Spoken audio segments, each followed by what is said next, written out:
Po sa inyong lahat, mga kapatid. Sabi ko nga po kanina, tayo po ay nasa ika-6 na araw ng ating pagmimisa de Aguinaldo at harinawa po, tayo po ay patuloy na ligtas at buhay na nakakapagdiwang sa mga araw na ito. Malaman ko lamang po sino na ang nakaka-6 na araw, itaas ang kamay. Yan. Maraming salamat. Palakpakan po natin ang Panginoon.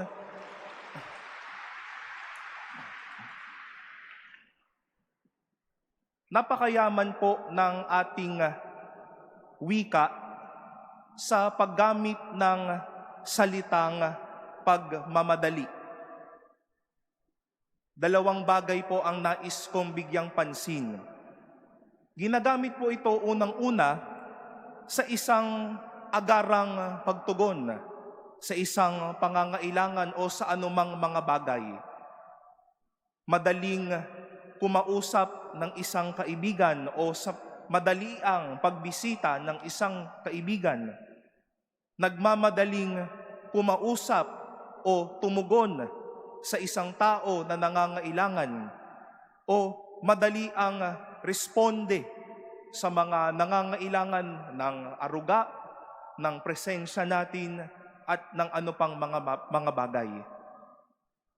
Ngunit ang pagmamadali din ay hindi lamang nakaayon sa bilis ng kilos. Minsan, ang pagmamadali nagiging buhay at nagiging gawain ng isang tao. Nagmamadaling tao. Walang nasusulit na panahon. Parang ang bilis lumipas ng mga bagay sa kanyang buhay. O kaya parang madali na lang ilagay ang lahat sa kanyang tabi. At marahil, ganyan po talaga ang ginagawa ng mga nagmamadaling tao. Dalawa po sa karakter ng ating mga pagbasa ngayon ang nagbansagang nagmamadali sa kanilang mga ginawang pagbisita. Mula po sa aklat ng awit ni Solomon, ipinakita po doon o ang tinatawag doon ang isang tao na tinatawag niyang mahal sa kanyang pagbisita. At gayon din, narinig po natin kanina ang pagkatao ni Maria na nagmamadaling pumunta sa isang bayan sa Judea sa kanyang pinsan na si Elizabeth. Balikan po natin yung unang sinabi ko tungkol sa pagmamadali.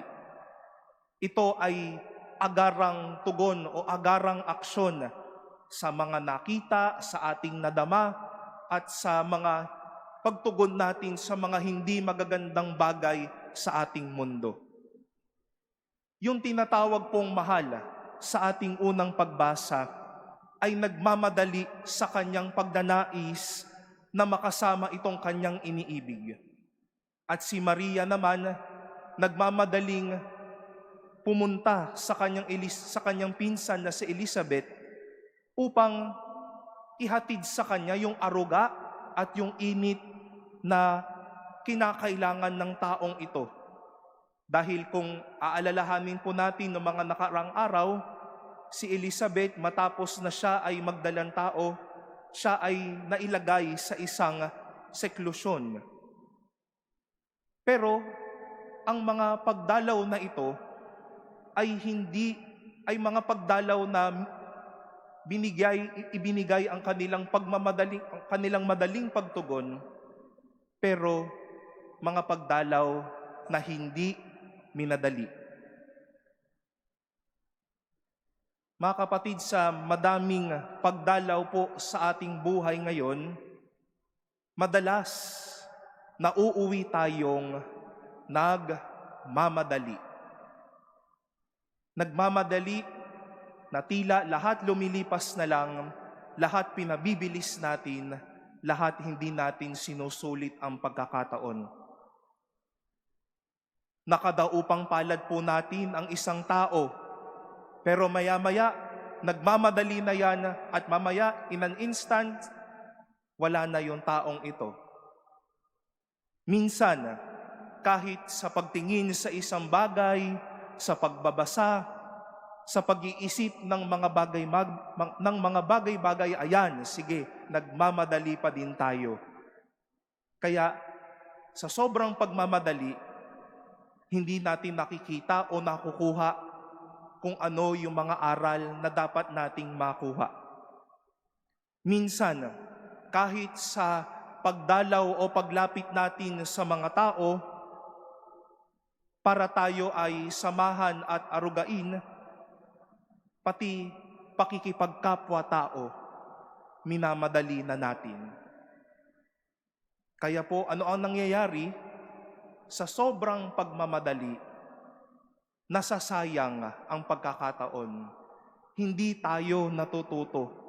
Nagiging walang saysay ang ginawang pagdalaw sa ating.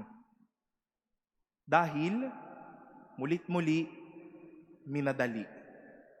Dahil masyado tayong nagmamadali. Nagmadali man tayong tumugon sa mga karanasan para ipakita natin na mahal natin itong taong ito, na mahal natin ang isa't isa. Huwag naman din nating gawin, huwag naman ding maging gawain natin ang pagmamadali sa buhay na ito. Si Maria po, ang labis na pagmamadali, marahil madaming hindi nakikita. Baka hindi buo yung ating natatanggap.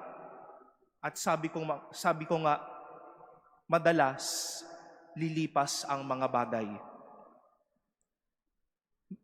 Kung ang tawag ng mundo ay magmadali sa ating mga pagdalaw, paanyaya po ni Jesus at ang kwento sa ating unang pagbasa, gayon din sa pagdalaw ng ating mahal na ina kay Elizabeth.